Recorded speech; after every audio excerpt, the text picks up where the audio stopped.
Here we go, gang. John's finally making a video on the key issues for Storm.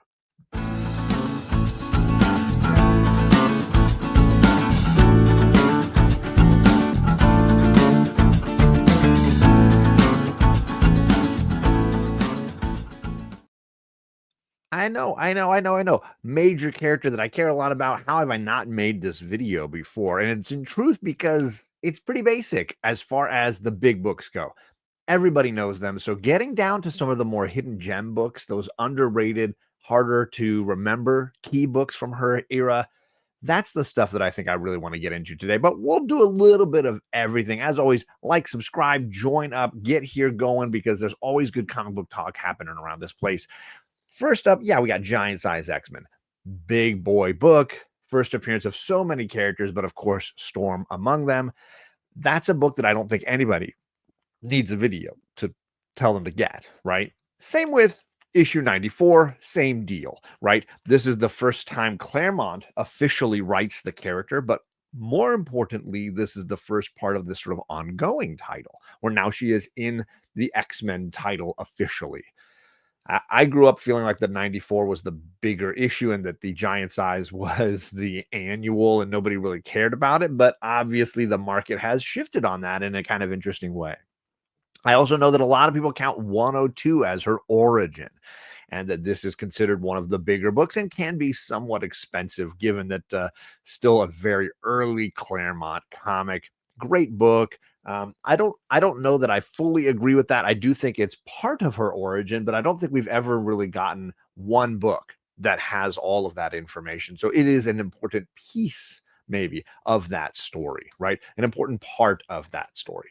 Also, another one that I think a lot of people count on, like myself, is 201 when she becomes the leader of the team.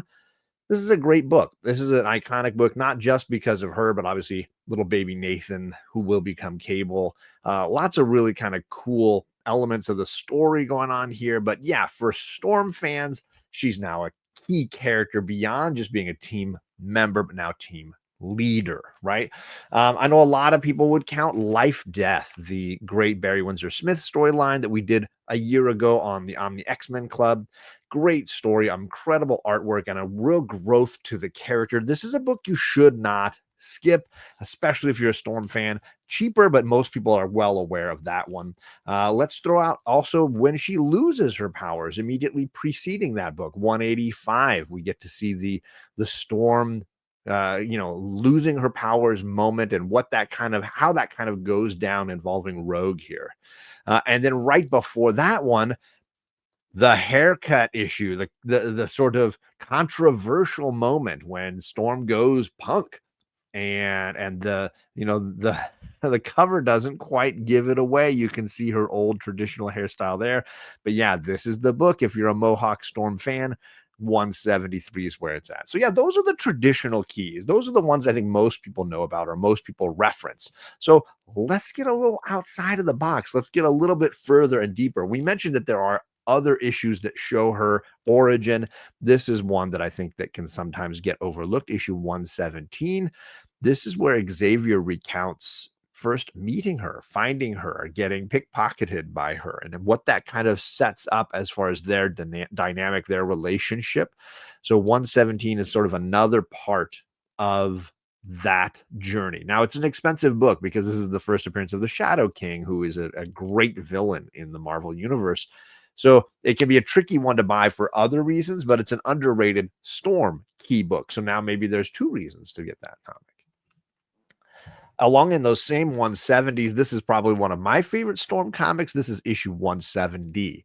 And we get to see Storm in an awesome knife fight, great artwork, becoming the leader of the Morlocks, which I think is an underrated portion of her story.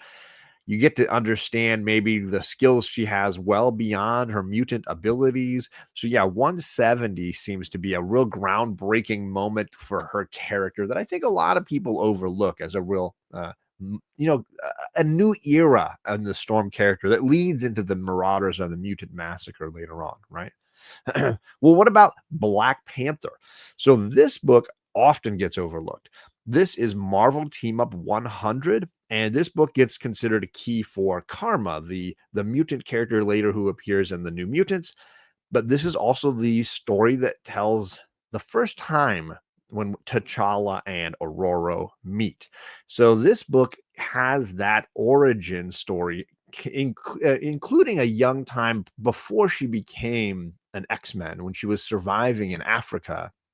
You get another little layer to her origin story and how she met this young prince of Wakanda. So great book, often overlooked, except for New Mutants fans who maybe want that first appearance of Karma.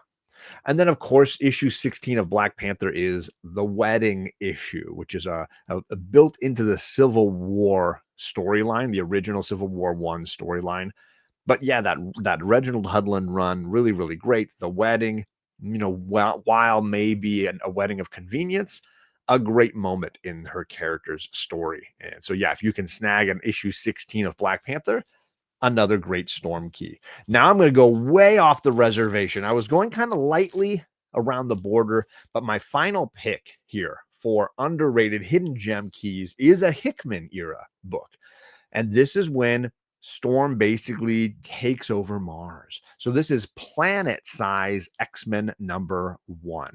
And I've got a few copies of it. I've been trying to snag all the different covers for it. And Storm plays a massive part in this as they're basically terraforming the planet and making it habitable for people that are going to move there. And then in the X-Men Red storyline, you get to see her officially take a throne as being the regent of our solar system and being in charge of the ways in which humans, mutants specifically, are seen across the universe.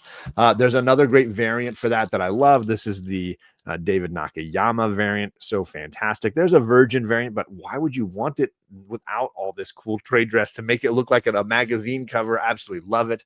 So yeah, Planet Size X-Men is a one-off, one shot where you see Storm helping the mutants like Iceman and Magneto that are basically turning Mars into a habitable planet.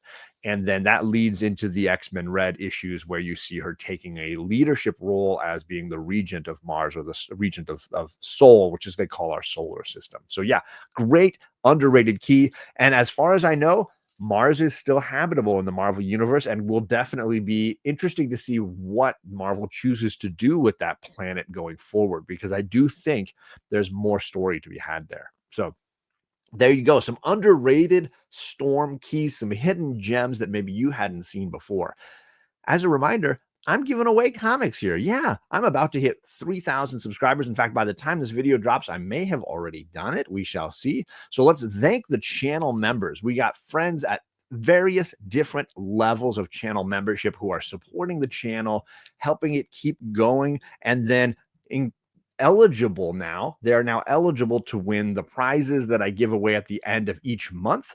So I'm coming up at the end here of March. In fact, when this video drops, it'll be the beginning of May, which means the giveaway for the channel members will be happening very soon, including a Grommets #1 signed by Brian Posehn. Met him at WonderCon. So awesome guy, just a greatly talented writer. And so, yeah, you can get a Grommets issue #1. Plus, I'll throw in some other goodies. I'll get a Storm variant in there for you. But the 3,000 subscriber giveaway, well, all those channel members will also be entered to win all kinds of other prizes. And if you're in the chat, you can win prizes. If you leave a comment on this video, you can win prizes. Prizes, you say? Yeah, like how about the first appearance of Rogue, or one of the first cameo appearances of Mystique? I've got a whole set of prize packages, giveaways, early X-Men books, some fantastic early Silver Age DC comics. So I'm going to be giving away a ton of stuff, including an FF omnibus. So lots of goodies going out the door. So hopefully you guys can win some of those prizes. Let me know, did I miss any of your favorite Storm books? Are there any Storm keys that you feel like are underrated hidden gems of her collection? Let me know if you have any of these, and I'll see you guys back here soon.